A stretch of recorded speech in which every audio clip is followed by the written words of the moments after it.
Obrigado. Deus abençoe a vida de vocês. 賛美の皆さん、ありがとうございました。主の祝福が大いにありますように。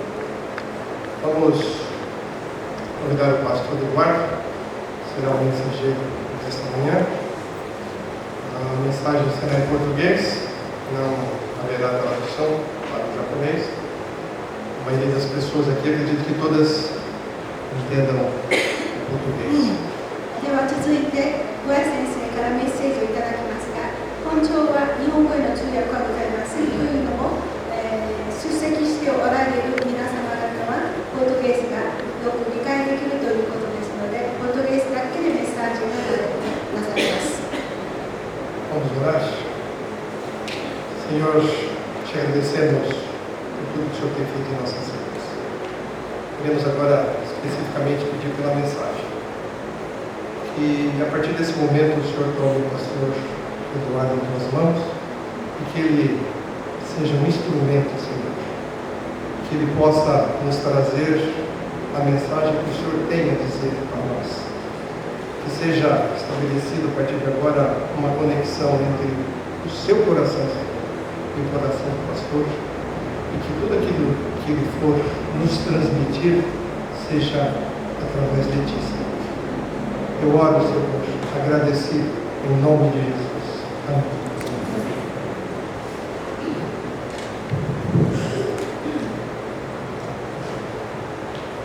Mais uma vez, bom dia, irmãos.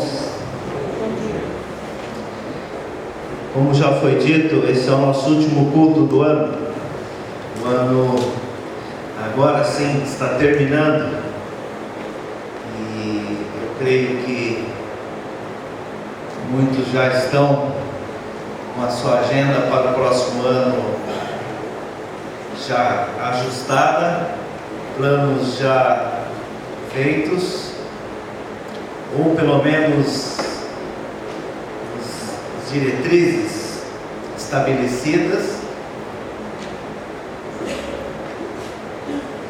Nós queremos fazer uma breve meditação, se for possível. Ainda temos um tempo para irmãos que desejarem trazer uma palavra de agradecimento a Deus ou compartilhar alguma coisa a gente possa ter. Não poderia deixar de lembrar e agradecer a Deus pela vida da família da Hiro, pela vida da Hiro. Tem sido muito bom caminhar com você, Hiro, porque eu creio que esse momento da consagração dos seus netos celebra uma grande vitória de Deus na sua vida, desde o momento que nós nos conhecemos. Não numa situação que talvez eu não gostaria, mas um momento oportuno. E tem sido muito bacana ver como Deus fez isso que você testemunhou mesmo. Transformou, tirou toda a dor, todo possível no cor do seu coração e transformou em bênção manifestada na alegria de consagrar 2 netos, dose dupla, 2 netos para completar a alegria, para honrar o desejo que vocês, suas filhas, seus filhos sempre tiveram no seu coração de poder ter essas crianças. Nessa manhã, irmãos, eu queria repartir com vocês não bem uma mensagem, mas uma inquietação que eu tinha dito que teria feito na semana passada. Há uns dias atrás, estava voltando de carro, fui levar o filho no metrô e na volta eu estava ouvindo o rádio e há um quadro na Rádio CBN intitulado Academia CBN que fala um professor chamado Mário Sérgio Cortella. Quem é da área de língua portuguesa, ele é uma pessoa catedrática, conhecida no meio, e ele faz um quadro nessa Academia CBN, e a chamada dele é Tempo de Conhecimento. Ele sempre começa dizendo essa frase. E no dia 17, ele fez um comentário, não leva mais do que 2 minutos, muito interessante. Ele falava sobre solidariedade e voluntariado. E ele dizia sobre a validade do propósito, que a validade do propósito vem pela força de ter uma razão clara, uma causa. E ele diz que muitas pessoas servem, são solidárias, servem para fazer alguma coisa por convicção, porque acreditam ser importante, outras por benefício, porque vai lhes aumentar o currículo, porque a empresa, a franquia, eles separaram o horário do expediente para ir em alguma entidade social fazer alguma coisa, porque se ele se juntar ao grupo, ele vai poder adicionar ao currículo. E hoje, servir de voluntariado, de solidariedade, faz parte de compor currículos. Em muitos casos, é diferencial na contratação de profissionais. Eu digo isso porque muitas vezes, eu como pastor, tem pessoas que servem em várias atividades da igreja. Isso serve até como atividade curricular, ou mesmo para compor currículo para a questão profissional. Então esse Mário Sérgio Cortella diz que muitas pessoas fazem por interesse, porque vai lhe proporcionar benefício. E ele diz que há uma diferença entre aquele que serve por propósito, porque tem convicção do que está fazendo, e aqueles que servem porque querem ter um benefício daquilo que estão fazendo. E ele faz referência a um filósofo britânico, lá do século XIX, um dos primeiros defensores ali na Inglaterra, do voto feminino, e ele, abre aspas, diz o seguinte: uma pessoa com uma crença é um poder social igual a 99 que possui apenas interesse. Repetindo esse John Stuart Mill, uma pessoa com uma crença é um poder social igual a 99 que possui apenas interesse. O que esse camarada está querendo dizer? Que uma pessoa que faz alguma coisa por convicção, porque pretende com isso refletir aquilo que ela acredita ser correto, ser verdadeiro, ser bom, tem força de 99 que fazem por interesse. Interessante, Mário Sérgio Cortella não está falando nada de cristianismo, não está falando de igreja. Mas quando eu ouvi aquilo, imediatamente, lógico, eu sou pastor, a minha cabeça sempre vai pensar em termos daquilo que é o meu meio, que é a igreja, que é a vida cristã, que é a fé, que para mim está permeada com a vida, com aquilo que a gente faz. E eu não separo da minha vida, eu acho que a nossa vida é um todo. E trazendo para o nosso contexto, fiquei pensando que tem surgido crescentemente uma categoria de cristãos que querem servir a Deus porque acham que vão ser beneficiados por isso. Por exemplo, se apregoa constantemente na mídia, na televisão, no rádio e até uma propaganda negativa sobre o dízimo. Dê o dízimo e você vai ficar rico, cara. Uau, que investimento que é esse que eu dou 10 e recebo 100? Olha lá. Quem trabalha no mercado financeiro tem um investimento bom desse jeito? Batata. E olha, Deus é Deus, meu irmão. Esse cara aí, ele é ponta firme. Você dá 10, ele vai dar 100. Você dá 1.000, ele dá 10.000. Uau! E as pessoas apregoam: faça isso para Deus, para ver se Ele não vai fazer. E alguns chegam a dizer o seguinte: você deve amarrar Deus a cumprir as promessas que Ele fez. Uau, que petulância! E eu tenho percebido, queridos, que muitas vezes nós cristãos, não estamos falando das pessoas que estão lá fora, das pessoas que não são cristãos, estamos falando dos cristãos, que nós corremos o risco de servir a Deus por interesse, e somos dos 99 que servem porque querem ser beneficiados. E esse camarada que não tem nada a ver com o cristianismo, ele diz o seguinte: um cara que serve por convicção produz mais do que 99 que faz porque quer ser beneficiado. Com isso eu estou sentindo no meu coração que nós temos uma mudança de paradigma na nossa relação com Deus, corrente no meio nosso cristão, de que nós servimos a Deus por interesse. Qual a diferença de nós servirmos a Deus por interesse de qualquer outro tipo de militância que serve a Deus por interesse?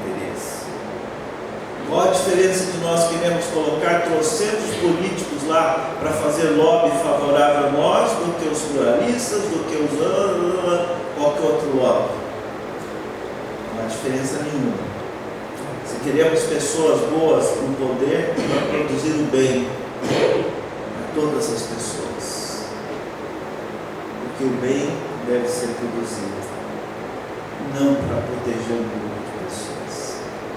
E nós, cristãos, temos corrido o risco de perder aquilo que era a essência da fé cristã, que Jesus veio fazer, de dar a sua vida por nós, sem interesse nenhum, quando nenhum de nós queríamos saber dele.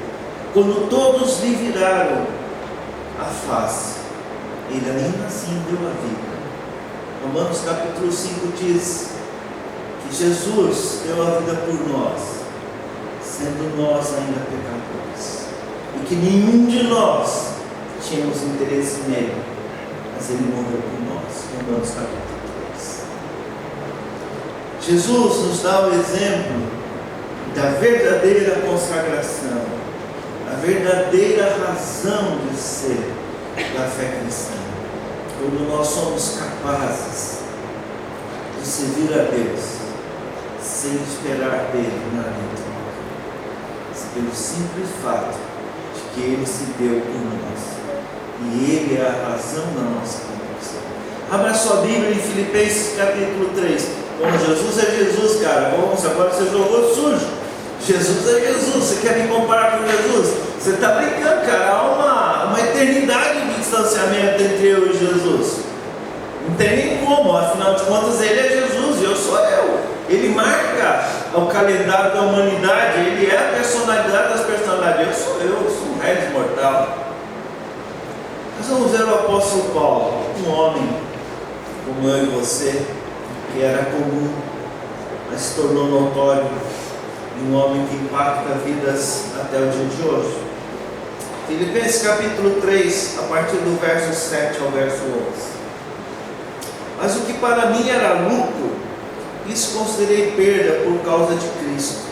Sim, deveras considero tudo como perda, por causa da sublimidade do conhecimento de Cristo Jesus, meu Senhor, por amor do qual perdi todas as coisas e as considero como refúgio para ganhar a Cristo e ser achado nele, como não tendo justiça própria que procede de lei, senão a que é mediante a fé em Cristo, a justiça que procede de Deus, baseada na fé, para o conhecer e o poder da sua ressurreição e a comunhão dos seus sofrimentos, conformando-me com ele na sua morte, para de algum modo alcançar a ressurreição dentre os mortos. Você pegar esse texto, a quantidade de vezes em que Cristo é citado aqui é impressionante.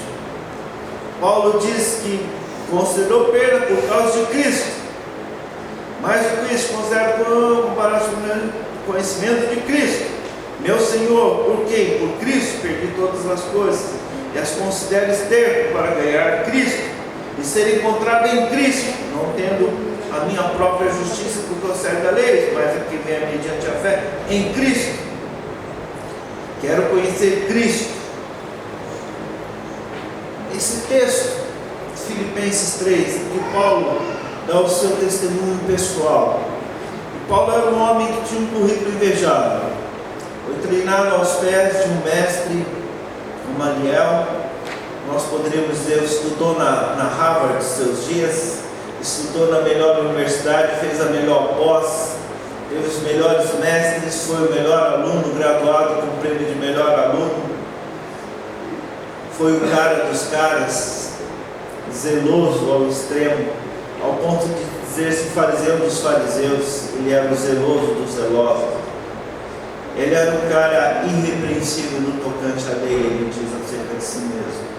Mas ele diz: tudo isso, que era o meu currículo, que era tudo que eu tinha para apresentar, para dizer que eu sou o cara, eu considerei como perda, porque eu quero fazer por causa de Cristo, para conhecer a Cristo, para experimentar o amor de Cristo, para poder chegar um dia na presença de Cristo. A energia motora deste homem chamado Paulo se chamava Jesus Cristo. E se nós somos cristãos, nós seguimos Jesus Cristo. Deveria ser a nossa energia motora, e não os benefícios, e não aqui está. Deus nos dá, lógico, Deus dá. A prosperidade, a bênção, lógico. Se Deus tem te feito prosperar, agradeça a Deus de coração. Se a tua vida é melhor hoje do que foi no passado, louvado seja o nome do Senhor por isso. Se você tem uma promoção em vista, se você tem uma carreira pela frente, agradeça a Deus de coração, que o faz prosperar. Mas a Bíblia diz: não ponha nessas coisas a perspectiva da tua vida. Queridos, eu gostaria de terminar essa reflexão convidando, neste final de ano aqui, nós, como cristãos, pudéssemos pensar o que tem movido a nossa vida, o que nos move, qual é a energia das nossas ações. Se for só o seu status quo, querido, você não vale, você está nos 99. Se for só o seu próprio benefício, você está nos 99. Mas se você quer fazer parte daquele que é diferencial, que faz diferença e que vai fazer transformações no meio que você está, eu convido você a fechar esse ano, como se diz antigamente, passa a régua, fecha o ano, estabelece novos projetos em que você possa servir pensando em Cristo. Deus possa abençoar, que eu e você possamos ser dessa turma do 1 em 99, que serve por convicção de que a nossa vida só faz sentido se estiver em Cristo. Amém? Vamos orar.